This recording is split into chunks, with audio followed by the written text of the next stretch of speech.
Mayor, maayong adlaw. So, we are here again, no? Haloy sa Ginoo nakaabot ng taon may dining luwas. So, anyway, it's a very good news kay daghan no? Nag-abot-abot ang imong mga awards since that you're a good leader. And kung sa ba ang pinakalabas karon nga ang may bawat sa katawan dili lang sa lungsod sa Kauswagan ug lakip na katawan sa tibok Pilipinas. So, 2 weeks ago, nakadawat kita award from the DTI, CMCI, Cities Municipalities Competitive Index.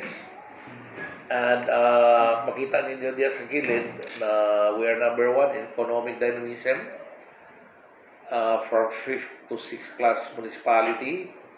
And then number 1 sa government efficiency from 5th to 6th class municipality. We are number 4 in infrastructure. We are number 10 on innovation and also on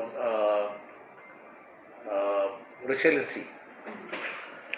So if you add up all the points, we are number 1 overall champion.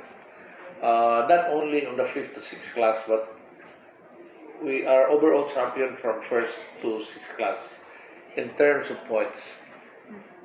This is throughout the country. Throughout the country. Throughout the country. National award, di ba? Yeah. National. And then we will also be receiving an award on Gawad Kapayapaan o UPA-Pro. No? It will be handed over sa Manila this coming September 30. Wow, congrats. And then we are also top finalist or one of the 5 finalists sa literacy program ng Department of Education, no? And we are the defending champion.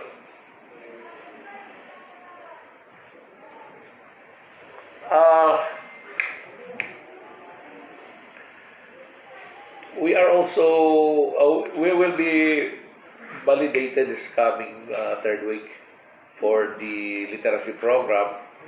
But then again, we are the defending champion. If we'll get this, masin Hall of Famer na ta. Wow. And I am also one of the finalists program, international award systems, Future Policy Awards, Food and Agriculture Organization.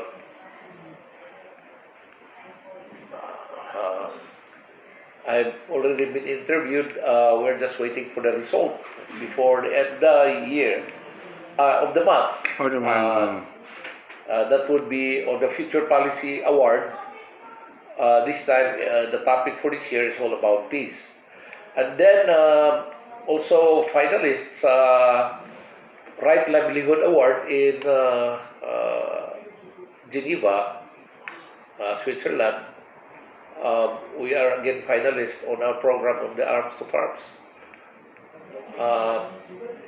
The Right Livelihood Award is an alternative to the Nobel Peace. So, mo na atong gihulat karon for this year. Now we have already gotten the 2, the DTI CMCI, and then also the UPA-Pro. UPA-Pro. So, break sa ta, okay? Oh, break.